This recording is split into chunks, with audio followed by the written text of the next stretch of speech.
Balita pa mula sa ating mga lalawigan, ito hong 6 na foreign national na una na napaulat ho na nawawala abay matagumpay na na-rescue sa Negros Oriental. Alamin natin ang buong detalye ng balitang yan, tinutukan niya ng Star FM Cebu.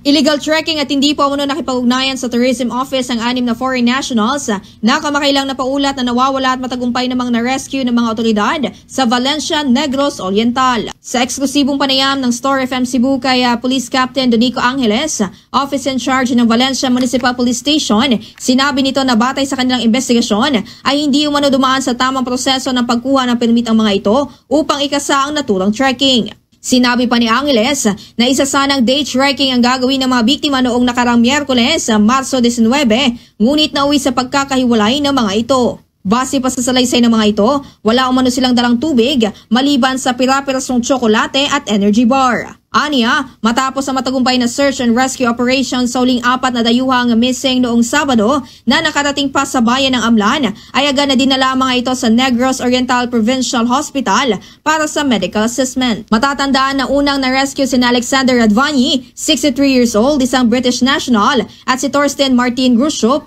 58 years old na German national noong Biyernes, Marso 21.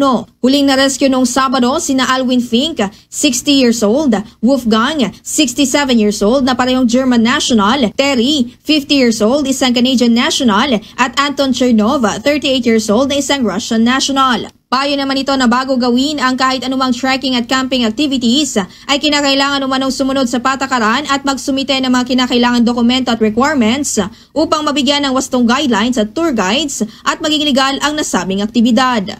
Yung area talaga na pinag-hikan nila, ma'am, hindi naman po hiking area talaga yun, ma'am. And then, dapat po pag ganitong may mga activity na mag-guide sila, mag-coordinate sila sa tourism namin, ma'am. Ang problema, ma'am, di sila dumaan dito sa tourism office natin, ma'am, para mag-coordinate. So, ang dala lang kasi nila, ma'am, is yung mga chocolate, mga energy bar, tapos tubig. Wala rin masyado daw, ma'am, kasi dapat nga day hike lang yun.